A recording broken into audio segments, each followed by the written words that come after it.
I want to welcome you to another video drasha. This week's Torah portion is BeHa'alotecha. You know, I've thought it's a curious thing that we say generally when we talk about Hanukkah, for instance at Hanukkah time, that Hanukkah is the one major Jewish holiday that is not mentioned not only in the Torah, but not in the Bible at all. Of course, Passover, Shavuot, Sukkot, Rosh Hashanah, Yom Kippur are all specifically dealt with in the Torah. And even the holiday of Purim, which in some ways is similar to Hanukkah, has an entire book of the Bible, Megillat Esther, the Scroll of Esther, which gives both the background for the holiday and also the specifics of how we are to celebrate this holiday. But Hanukkah, indeed, there's no biblical book. There's no real reference to Hanukkah. So that's something that we often say. Yet I thought it was curious because at the end of last week's Torah portion, I mentioned the fact that that section of the Torah that we read last week at the end of last week's portion is the section of the Torah that is read during Hanukkah. On each morning during the 8 days of Hanukkah, there is a Torah reading, and that Torah reading is the section of the chiefs of the tribes bringing the gifts for the dedication of the Mishkan that we read about at the end of last week's Torah portion. But also the beginning of this week's Torah portion also has a reference to Hanukkah. Let me explain. You know, the first Rashi on today's Torah portion asks the question, why does it come right next to the end of last week's Torah portion? What's the connection between the two? So Rashi points out that Aaron was upset the end of last week because the tribe of Levi, of which he was the head, did not bring any gifts for the dedication of the Mishkan. So he felt left out. So at the beginning of this week's Torah portion, which talks about the lighting of the menorah, God says to Aaron, don't feel bad. Okay, you didn't bring a gift last week for the dedication of the tabernacle, but now you and your descendants are getting something better. You're going to light the menorah. Now, fact is, of course, is the menorah that's being discussed in our Torah portion is the 7-branched candelabrum that was in the tabernacle and then in the temple in Jerusalem. But it's interesting that the very important biblical commentator, the Ramban, who lived in Spain in the 12th century, commentary very, in some ways, almost as important as the commentary of Rashi to the Torah. The Ramban explains like this. He says Aaron is consoled by God, saying, look, this is better than what they did last week, bringing the gifts to the Mishkan, because ultimately the temple's going to be destroyed. But you're getting the lighting of the menorah. Well, the problem is, look, when there's no more temple, there's not going to be a menorah either, right? So how is that better?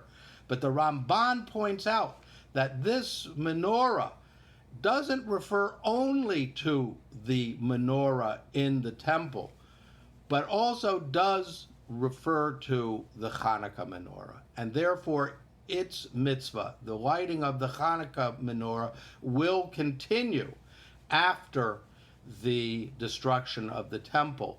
And that's why this should be a consolation to Aaron, that he and his descendants have actually gotten something that is more lasting than simply those things that are connected with the temple in Jerusalem. I also wanted to discuss from this week's Torah portion something that I think is actually a very important topic. There's something that's quite striking in this week's Torah portion. Moses actually complains.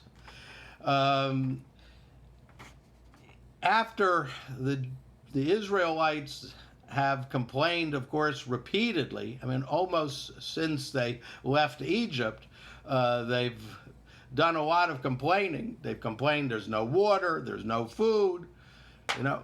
So in this week's Torah portion, they complain because they've been getting food, they've been getting the manna. Now they complain, we're tired of this manna. We want meat. And they say, we remember, boy, back in Egypt, boy, did we have great food back there.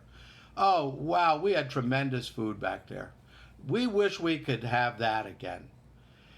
And Moses now, in reaction to this complaint, gets very frustrated. And he says something, this is a little bit of a paraphrase, but he says something like this to God. He says, "Did I give birth to this people that you should say to me that I have to take care of them like a nursemaid cares for an infant?" He says, "Where am I going to get meat for all of these people? It's too much for me. If this is how you're going to deal with me, then just kill me." It's a strong statement for Moses, who, after all, is the paradigm of the Jewish leader, the greatest Jewish leader in all of history. If there are certainly many leaders, but if we want to really look at what should a Jewish leader be like, it's Moses that we look to. He's the model. And so for Moses to make a statement like this, and to end up by saying, if this is how it's going to be, just kill me, I mean, that seems like very strong language. But I think that this frustration really highlights something extremely important. And that is the leadership that Moses provided was really of an extraordinary nature. Because not only did he take the Jewish people out of Egypt, which if that's all he did, it would have been enough. When I was thinking about this drasha, I said it's almost like the song that we have in the Passover, Haggadah Dayenu. It would have been enough if he would have just did that one thing. If he would have just taken us out of Egypt, Dayenu, it would have been enough. That would have already been a great feat of leadership. But he also brought us to Mount Sinai and went up on Mount Sinai and received the Torah from God and brought it down and taught the Jewish people the Torah. If that's all he would have done, Dayenu, that would have been enough. But Moses does something that's even really far more difficult than that.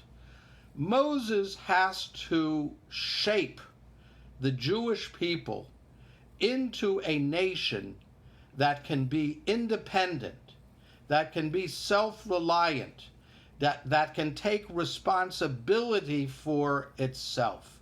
And that is a very hard task. And we see in this complaint of the Israelites that provokes this reaction of Moses, we see that this is a people that's completely unprepared to be able to go and conquer a land and rule themselves and take responsibility for themselves, because they're still looking back to Egypt and saying, wow, wasn't it better back then when we didn't have to worry about where we were going to get food from? They put a roof over our heads, they gave us food. All right, so we didn't have any freedom, but at least, boy, was the food good. That was the way they looked at things. Clearly, that's not a people that's going to be capable of conquering a land and then ultimately setting up a government there and taking responsibility for their own actions. I was thinking about a poem that was written in the days before the state of Israel was founded, a poem called On a Silver Platter. It was written by a very great Hebrew poet whose name was Natan Alterman, and he wrote, basically what he says in this poem is, we're not going to get a country on a silver platter. If we want a country, we're going to have to fight for it.